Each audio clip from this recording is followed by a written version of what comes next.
Hai guys, sudah bersama Bang Boy. Inilah sebelum terjadinya pemukulan kepada Sunan Kalijaga. Ternyata memang sudah panas. Sudah panas sejak acara tersebut berlangsung. Apalagi ketika momen Sunan Kalijaga berbicara kepada pengacara RG. Kita bahas guys, ini dia reaksinya. Kita ke Bang Sunan yang tahu persis bagaimana atmosfer persidangan. Kabar banyak bodyguard yang datang juga ya Bang. Kaget nggak tuh Bang ya? Yang Beda kan pasti, sidang kali ini kan Bang ya? saya baru seumur hidup. Seumur hidup? Semenjak 2009 saya jadi pengacara, datang ke Pengadilan Negeri Jakarta Selatan itu banyak sekali orang-orang bisa dikatakan sama netizen bodyguard gitu ya. Dan yang saya kaget, saya lihat di TV itu ternyata bodyguard ini mengawal satu pengacara yang kebetulan ada di depan Siapa saya. Bang? Siapa Bang? Disebutin aja Bang. Pak Anus ya. Julianus. Mengawal Pak Anus gitu loh. Ya, mengawal Pak Anus, saya lihat di wawancara TV. Oh, Pak Anus nggak tuh? Anus loh. jadi yang rame ini bodyguard di Pengadilan Negeri Jakarta Selatan itu, Prof, ternyata mengawal seorang pengacara yang ada di sini bersama kita gitu loh. Lalu saya pikir memang ada urgensi apa ya? Kok sampai seorang pengacara datang ke pengadilan itu di mana tempat semua orang mencari keadilan dan nyaman dan banyak polisi juga, kok di sana harus apa urgensinya dengan pengawalan yang segitu banyak? Nah, ini menjadikan tanda tanya, ada apa? Soal diksi pengawal ini adalah asumsi Bang ya? Asumsi Ya. pribadi Bang ya? Apakah Ya, itu saya kan cuma apa yang saya lihat dan saya rasakan. Oke. Karena perlu diketahui, mungkin pemirsa belum ada yang tahu, kapasitas saya adalah pengacara atau kuasa hukum daripada Dr. Samira atau Doktif dan juga Dr. Oki Pratama yang diundang resmi oleh pihak kejaksaan untuk supaya dapat hadir, supaya dapat hadir di persidangan, memberikan keterangan di persidangan Nikita Mirzani. Jadi tentunya saya berkapasitas untuk datang, gitu. Apakah mengganggu Bang ketika yang datang Abang tadi menganggap bodyguard? Yang pasti yang saya Kok melihat sampai narasi itu yang keluar gitu Bang? kalau saya lihat ada kegaduhan kemarin, memang ada penyerangan atau intimidasi terhadap klien saya, Dr. Oki, setelah bersaksi, ya, diserang, diintimidasi, didatengin sama gerombolan yang memang gerombolan itu sudah kami laporkan resmi di Polda Metro Jaya Januari kemarin. Nah, ini orangnya nih, ini orangnya yang sudah kami laporkan dan dia melakukan hal yang sama di pengadilan, Prof. Jadi orang ini, namanya saja saya sebut Arif Afanda, sudah resmi dilaporkan oleh klien kami. Yang mana Bang supaya kita Arif tidak Afanda, ya itu, ya betul itu. Sudah resmi kami laporkan di Polda Metro Jaya, ya, dalam konteks kasus penyerangan. Lalu ketika saya mendampingi klien saya lagi, ya, Dr. Oki, dia melakukan hal yang sama, penyerangan. Nah, di sini saya lihat juga ada beberapa orang, ya, bodyguard yang mengawal dia. Sehingga dia berani maju menyerang klien saya. Nah, itu di situ dilihat ya. Abang ngamuk apa nih? Yang terucap kenapa? Saya bilang, tolong Anda jangan menyatakan sesuatu yang tidak benar. Ya, saya sampaikan gitu. Dia terus teriak, wah Dr. Oki ini homo, Dr. Oki gini gitu. Dia terus menyampaikan. Gitu. Itu ya? di luar konteks bahasan kita Bang ya? Iya. Di luar substansi. Kan ditanya nih masalah terkait kegaduhan. Nah, makanya saya bingung nih ada apa sih gitu loh. Kok bisa berani seorang terlapor melakukan hal yang sama di dalam persidangan atau di dalam pengadilan? Gitu loh. Ini saya ngeliat ada apa sih gitu loh. Kalau mau main mafia-mafiaan jangan di pengadilan, di luar sama saya. Ya, itu aja. Ya Bang ya, kalau mau main mafia-mafiaan kita di luar. Nggak usah pakai dikawal, nggak usah paranoid kayak gitu Bang. Ya, itu loh. Saya pikir ini hal yang perlu saya luruskan nih Bang. Karena Abang tadi menyampaikan bahwa Ntar dulu, udah kenal saya belum? Pakai mic boleh Bang? Udah kenal sama saya belum? tadi Sekarang. Andromeda bilang Abang Bang Sunan ya? Nah, udah kenal kan? Ini ya. Kemarin kan Anda tanya, siapa itu Sunan? Oke. Advokat. Oke. Siapa Sunan? Anda tanya loh di Ini, Bang, media. kalau kita berbicara seorang advokat, kita tidak bisa mengajak advokat lain untuk berdebat di luar pengadilan. Satu. Kemudian, kalau perjumpaan kita hari ini adalah berdasarkan Lalu kok ngapain datang ke sini untuk berdebat kau, kurang ajar. tentang Undang-Undang 40 tahun 99 di pasal 3 ayat 1. Nggak usah ngajarin dan pasal undang-undang jelas, sama saya. Kita advokat. Ya. Saya harus memahami. Oke, tentang Anda advokat berdasarkan ya. Itu. Anda advokat. Ya. Sekarang saya tanya. Ya. Kita di hadapan para senior dan jutaan pemirsa, ya. Anda barusan kita advokat. Advokat yang profesional itu adalah ketika dia menyampaikan sesuatu di hadapan media, dia bisa bertanggungjawabkan dan dia bisa membuktikan. Sepakat? Ya. Pak, sepakat seperti itu? Oke. Saya mau tanya. Oke. Saya mau tanya. Bentar, saya meluruskan yang Saya tadi. mau tanya dulu. Bodyguard itu jangan menjadi framing, Bang. Bukan framing, Jangan itu fakta. Dilihat banyak orang, ya. Begini. Ya, Begini, Anda Bang. ada di tengah-tengah pengawalan banyak bodyguard. Itu fakta. Begini. Pengacara bicara fakta, jangan Oh. bicara yang lain. Abang jangan mendulukan seperti Ya, itu. gitu loh. Karena pada saat saya mendampingi klien saya di ruang saksi, dan kemudian saya keluar dari ruang saksi, ada beberapa orang yang kemudian menggiring dan mengamankan kami dalam ruang persidangan. Tetapi framingnya tidak boleh abang katakan, saya mengkhususkan diri saya untuk dikawal. Itu satu. Yang kedua, jangan abang katakan nanti, saya tidak sesuai fakta. Saya itu bersama klien saya dipanggil oleh jaksa penuntut umum untuk kemudian memberikan kesaksian sebagai saksi korban. Nah, kalau soal Panda, itu adalah minggu depannya. Jadi jangan abang memframing kembali bahwa saya itu memprovokasi dan kemudian membuat keributan. Ini saya meluruskan, seperti itu. Oke, sekarang saya bertanya ya. Saya bertanya nih. Anda mengklaim diri Anda seorang advokat, betul? Dan Anda banyak saya lihat, ya baik itu roadshow maupun ditanya atau doorstop, Anda banyak bertemu dengan media, dengan wartawan, dan Anda menyampaikan sesuatu. Pertanyaan saya, kita sebagai seorang advokat yang profesional, sepakat bahwa kita sampaikan sesuatu, apalagi di media, di hadapan ke publik adalah sesuatu yang benar, sesuai dengan fakta atau alat bukti yang Anda punya. Pertanyaan saya satu, tolong Anda buktikan, seperti apa yang Anda selalu gembar-gemborkan dari awal kasus ini, bahwa klien saya Dr. Oki adalah seorang sindikat.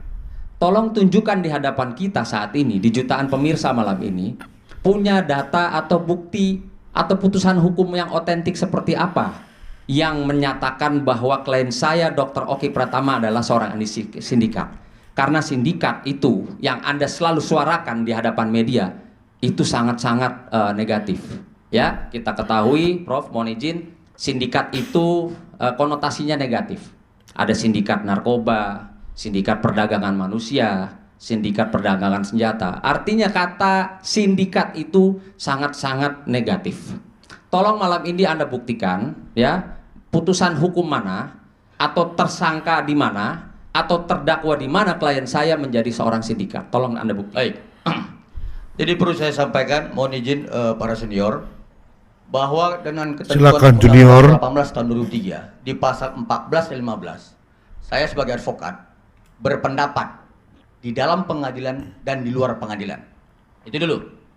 Yang kedua, tolong juga abang tunjukkan di mana saya pernah menyebutkan bahwa klien abang adalah sindikat. Yang saya sebutkan adalah selalu menjunjung asas presumption of innocence. Ya. Mulai proses penyelidikan dan penyidikan, saya selalu mengatakan inisial. Ya. Kemudian soal abang yang sampaikan sindikat itu, saya tidak pernah katakan kepada orang yang tertuju, tapi dengan menjunjung asas presumption of innocence, praduga tak bersalah dan dengan inisial. Itu clear. Kemudian laporan klien kami dengan nomor LP 7355 tertanggal Nggak seru ah. Bukan, maksudnya ini antar dua orang gentle lah, ya. Atas dasar apa kau menuduh Oki itu sebagai sindikat? Tapi sebagai lawyer itu terserah kau lah. Maksudnya Sunan ini ngomong secara gentle aja. Apa bukti-buktimu? Kalau sebagai pengacara memang betul harus mengedepankan azas praduga tak bersalah. Ya. Tapi karena dia takut sebenarnya, ya. Dia kalau di depan kamera tanpa orang yang bisa mengcounter, sepertinya dia bisa sesuka hati dia menuduh. Tapi ketika dihadapkan, dia takut. Langsung aja ke puncak acaranya ya, sebelum nanti Sunan Kalijaga mendatangi si ini. Terjadi juga perdebatan antara Bung Pami dengan pengacara RG, itu dia. Baik, Silakan Anus. jadi saya ingin memberikan satu pernyataan ya terhadap perbuatan terdakwa Nikita Mirzani pada saat memberikan rekaman kepada majelis hakim yang kemudian memaksa untuk diperdengarkan pada akhir persidangan. Pada prinsipnya kita harus mengetahui Bang Fahmi bahwa majelis hakim melalui ketua majelis setiap memulai persidangan itu kan ada menyampaikan kalau ada dugaan yang patut dan wajar ya yang dianggap di sini ada penyuapan, silahkan laporkan. Saya pikir semua mendengar itu. Setiap dimulainya persidangan, semua kita mendengar itu. Tetapi kalau kemudian ada pihak dari Bang Fahmi memiliki bukti ya yang dengan jelas Bang Fahmi katakan dan terdakwa Nikita Mirzani adalah rekaman. Saya balikkan. Apakah kemudian rekaman yang Bang Fahmi maksudkan itu sama juga dengan tuduhan kepada klien kami yang Abang anggap ilegal? Yang kedua, bahwa pada saat majelis hakim kemudian tidak memperdengarkan itu, lalu ada bahasa-bahasa yang menyatakan ada APH yang patut diduga menerima suap. Bukankah ini sudah menghina aparat penegak hukum? Penggiringan. Yang belum ada pembuktiannya. Saya pikir biarkanlah mekanisme hukum berjalan dengan baik. Tapi yang satu lagi yang penting Bang Fahmi, Yang bilang siapa Bang? Soal menerima suap siapa ini Bang? Supaya clear Bang. ada Supaya rekaman nggak yang jadi fitnah ini Bang. disajikan. Ada rekaman yang disajikan oleh terdakwa Nikita Mirzani yang kemudian mengatakan bahwa patut diduga ya ada suap menyuap terhadap APH. Nah artinya ketua majelis hakim kan sudah menyampaikan pada saat dibukanya persidangan, kalau ada silahkan laporkan, bukan memaksa untuk memperdengarkan dalam persidangan. Seperti itu. Dan yang kedua, mau saya sampaikan, kalau Bang Fahmi kemudian menyatakan beberapa kali dan bahkan ya Bang, klien kami dilaporkan karena telah merekam bukti percakapan yang Abang anggap ilegal. Bagaimana dengan perbuatan terdakwa Nikita Mirzani yang menyajikan versi rekaman itu? Bang Fahmi boleh Bang langsung dijawab Bang. Durasi kita makin tipis. Sebetulnya apa yang disampaikan ini ada kegagalan dalam memahami persoalan di dalam persidangan. Jadi sebetulnya hakim itu tidak melarang. Hakim hanya memberikan tempat pada tempatnya nanti. Yes. Jadi hak terdakwa itu ada. Mungkin Prof bisa menjelaskan. Pada saatnya nanti terdakwa itu pasti akan Bapak Fitri takut ya. Ada kok saat itu nanti bahwa itu akan diputar. Asal hakimnya nggak masuk angin. menyampaikan bukti-bukti. Ya, itu yang harus. Kalau tidak paham tentang hukum acara, ya seperti ini cara berpikirnya. Ya, karena di dalam proses terdakwa itu punya hak untuk membuktikan pada saat dia diperiksa sebagai terdakwa. Hakim tidak melarang, tapi belum memberikan kesempatan pada saat itu, sehingga kita biarkan. Persoalannya sampai di sana, bukan dilarang, tapi belum waktunya Anda menyampaikan bukti karena Anda belum diperiksa sebagai terdakwa. Itu yang harus difahami. Hukum acara itu ada tertibnya. Seseorang terdakwa pada saat diperiksa sebagai terdakwa, di situ dia leluasa untuk menyampaikan apa saja bukti yang ada di dalam persidangan. Itu yang penting, ya. Jadi persoalan-persoalan itu biar aja diproses di tempat lain, dan itu adalah bukan dilarang. Hakim hanya belum waktunya. Belum waktunya, Bang Julianus. Belum waktunya. Bukan dilarang ya berarti ya. Sedikit Bang Fahmi, saya pikir jangan dibantah-bantah lagi. Saya udah koreksi selesai. ya. Saya tidak mengatakan bahwa majelis hakim atau ketua majelis hakim melarang. Tetapi Tadi ada kok bilang gitu, yang saya katakan tadi adalah dalam proses akhir persidangan, ya, terdakwa Nikita Mirzani memaksakan agar rekaman flash disk itu Kayaknya dia diperdengarkan. nggak ngikuti sidang, nggak Sebentar. paham. Jadi Iya. tolong begini, Sebentar, supaya Bang. kita Sebentar, tidak saya debat mengatakan kusir. itu. Nggak, Bukan sebentar. berarti- Anda cara Tadi berpikir, Abang Anda bicara, jangan Anda saya paksakan potong. di sini. Abang juga Anda potong, kayaknya ya. tidak paham Saya tentang mau hukum. menjelaskan bahwa Benar. tidak boleh memaksakan. Sebentar dulu, kayaknya Anda Jangan tidak pernah terdakwa berbicara mengatur proses bagaimana persidangan. seorang Itu terdakwa yang itu saya diperiksa. sampaikan, ya. Ya. Jangan mengatur. Majelis hakim lah yang mengatur proses persidangan. Saya pikir demikian, Bang. Sebentar dulu, kayaknya Anda tidak paham bagaimana seorang terdakwa diperiksa. Ya, ini banyak, ini semua ini ahli semua. Terdakwa itu punya hak mutlak pada saat dia diperiksa sebagai terdakwa. Hakim tidak melarang, tapi belum waktunya Anda sampaikan pada saat itu.